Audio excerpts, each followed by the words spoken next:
It's me already does it.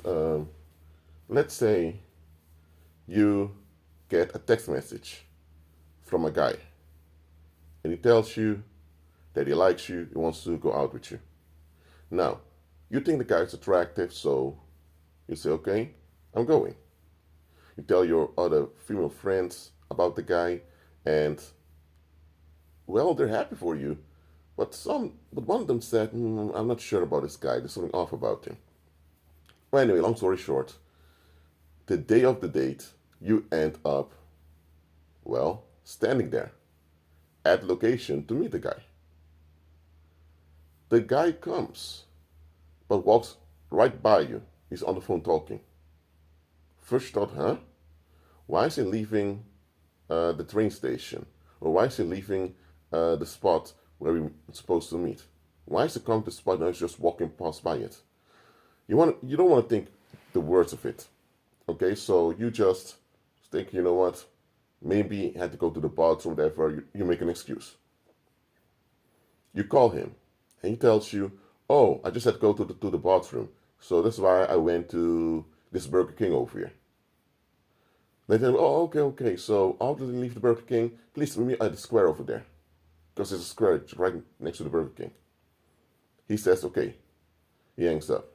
You walk to the square. At the square, you can see the Burger King. And at some point, you see the guy walking out. You wave at him. But he does so-called doesn't see you. He walks away. And I think, what?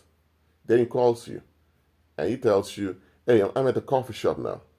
Now, for those who don't know, in the Netherlands, a coffee shop is where you get your weed, your cannabis. So, you think, what? Hold on. What the heck goes on over here? So, then you tell him, okay, after you leave the coffee shop, please stay there at the railway station. If I don't see you, I'm gone. You go to the railway station, he's not there. You leave. Long story short, you later find out that he was in rehab for a drug addiction. And then you find out he just wanted to escape and cheat on his rehab. So that's why he pretended as if he was going on a date to throw off attention off of him, and he went to get his drugs. So he was never actually into you. You were just the tool to escape the rehab he wanted to escape from so he could get his high. Now, in this case, he used you for his escapism. And drug addicts and alcoholics are known to do things like this. That's why they're saying you can't trust an addict, because certainly you can't. Because their mind is shaped in such a way that everything's about their next high. Anything that can contribute to the next high is justified for them. Now, there's certain things they would not do. A drug addict or an alcoholic may not murder, or they may not kill, or they may not contribute to, let's say, child molestation, whatever. So they have their restraints, of course. But those restraints are often extreme things. And some of them, even the extreme things, they don't care anymore as long as they get their high. But even if if they don't give in to extreme crime, they are still dangerous and risky because everything in their mind is about getting their next high. Now, that is the same way you have to look at society. Society is a bunch of adults collaborating to escape. That's all it is. There are so many problems and conflict that can't be resolved easily if people would drop their fairy tales and actually face reality together. Are they going to do that? No, they will not. For example, let's say that there's a politician that says every rapist will be surgically castrated and everyone who molests a child will receive the death penalty. And the public shouts, hooray, hooray, finally. Rapists and child molesters are going to be dealt with. Then there was this one guy, Kevin, accused of rape. He was convicted, and guess what? He was surgically castrated. 5 years later, after being surgically castrated, it came out that the woman confessed she lied, she just wanted attention. But Kevin is already castrated. He has to miss his genitals. He is bodily mutilated for life. They can never reverse that. What society is going to give towards him? Society doesn't want to talk about it. Because thing is, rape cases are quite difficult to prove to begin with. So you shouldn't come with such an intense measure just to scare people off if it's even difficult to even prove a rape case. They didn't even check the background of the woman because later found out this woman has been lying about rape before and she was caught on it. So if she has a history on lying just to get attention, why did they not take that into consideration in the investigation? They didn't. No, the politicians came with a stern statement and they had this pride in proving their point, so now they acted out their point at Kevin's expense. And the public agreed with it, and even the public should talk, hold on a minute. If he's a rapist, should become incarcerated, hold on a minute. Is he the rapist? To which we have to check the woman's story. They didn't. Are people going to apologize to Kevin and to Kevin's relatives? For example, Kevin's parents will not have grandchildren now. The lineage stops. They affect a lot of people. Kevin will not be able to enjoy natural sexual intercourse anymore. So marriage is out of the question. So think about it.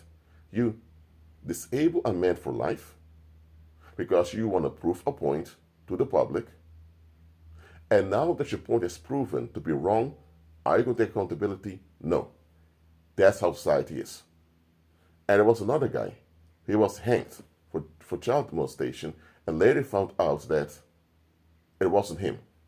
It was someone else. But people didn't like the guy, so they all said it was him. Even the alleged victim, the child, never pointed out towards the guy. You see how far this goes? I use these two examples, which are extreme, to illustrate the following. Worldlings just want to be left alone.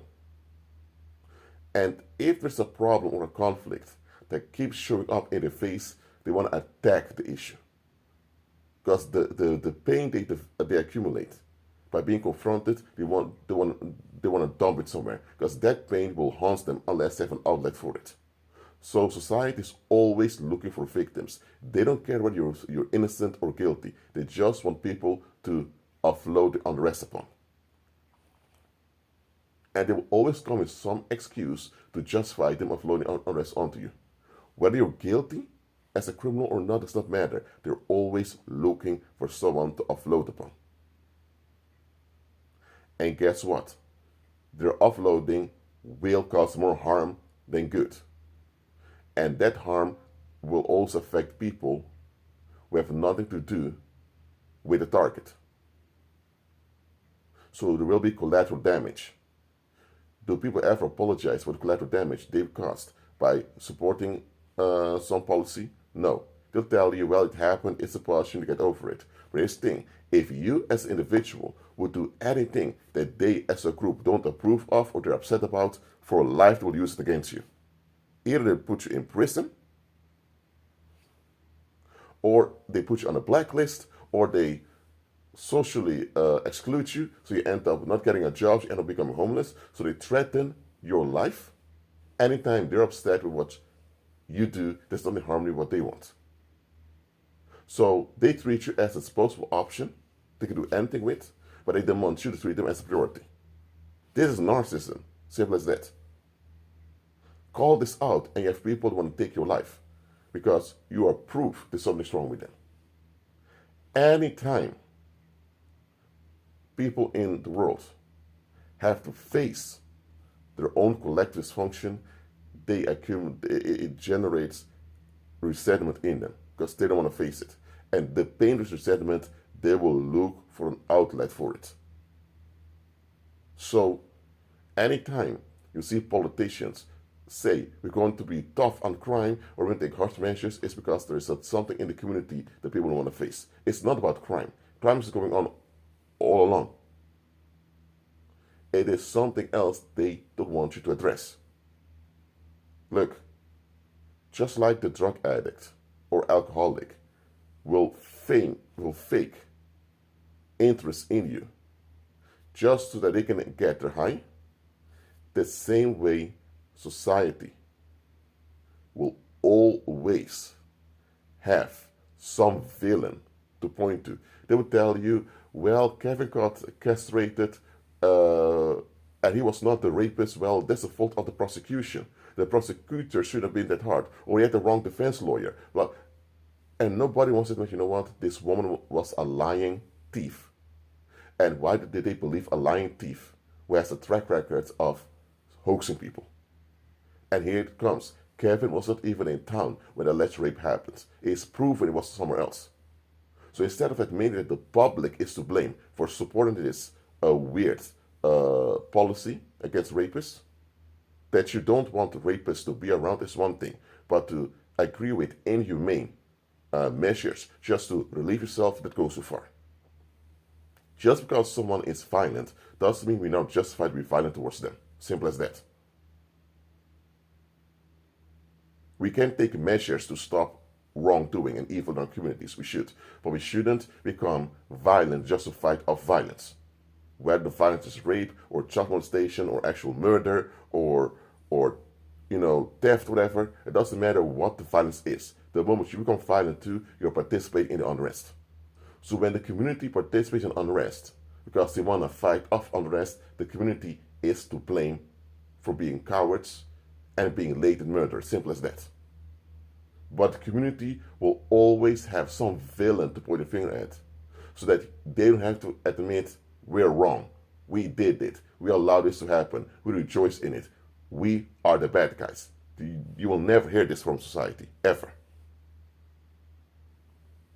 Look, I don't care what an individual did. The moment you as a community decide, let's turn violent this individual too, to show how upset we are, you are worse than the perpetrator. Because you're not even focused, okay, this bad thing happened, we're going to take some action against this individual. Meanwhile, we want to find ways to reform the individual, and we also want to find ways to investigate how this happened so that we can improve our communities. If the community doesn't show any interest in self-reflecting and improving themselves as a community, then they are just victimizers who want to offload unrest. If a community doesn't show any self-reflection nor any willingness to improve themselves as a community, by doing the inner work as a community, that means they're just victimizers that are looking for an outlet. That's all they are. So, you cannot trust society the same way you cannot trust an addict. Because society is a collection of psychic addicts. That's what they are. And watch out for certain believers, because there are even believers out there that you need to watch out for. For example, if you explain the difference between the wedlock and marriage to a believer over and over again, and they keep being confused about the difference in marriage and wedlock, it has nothing to do with you. We explain it well. They can also do their own research and figure out what's the difference between the wedlock and marriage. The problem is they don't want to accept the difference because they have a fairy tale associated with the wedlock, where it is that they as a woman want to sexually control a man and they use the law against him, or where it is that they think that getting into a wedlock means that right now they are a mature man and they rely on their self-worth for the wedlock. Anyway, there is a fairy tale associated with the wedlock they're holding on to, and they don't want to give up the fairy tale. So even when you show them proof that the wedlock is not the same as natural and biblical marriage, they will still insist that they're confused, can't understand it. They're lying. They do understand it, but they don't want to understand it because they don't want to give up the fairy tale. Simple as that. And understand that society does not give up its fairy tales. Whether it is that they went hard on you as a criminal, way too far, or whether you were not a criminal but you were falsely accused, or whether you were just any random guy or girl, and you were socially excluded because people were upset with you, whenever society does some wrong, they will either point to the devil saying it's Satan's fault, or the demons made us do it, or they would say, well, we have a corrupt politician in office, that guy oppressed all of us. Of course we're in a bad psychological state because they have this guy oppressing us. They'll come up with any type of excuse why they don't have to improve. If they say demons made us do it, we are the exorcists. Demons are parasites. So why aren't you just shaking them off and doing the will of the Heavenly Father? If it's a corrupt politician in office, why don't you guys revolt or vote him away or whatever? You see what I mean? There's always an excuse. So do not be unequally yoked with unbelievers, I'm telling you. There are even believers you need to watch out for because they act quite similar to unbelievers. Worldlings, they have a mind of escapism. Now, not all of them are as extreme as the mind of the drug addict or alcoholic. The drug addict and alcoholic, they have an extreme escapism. But escapism, as a whole, is the norm amongst worldlings. That's why you can't put a foundational trust in them. You cannot. You have to see them for what they are, relate to them in a practical way, walk in love towards them as far as you can, but you should never be yoked with them, simple as that. Well, that's it for now. Keep on with Christ and be at peace.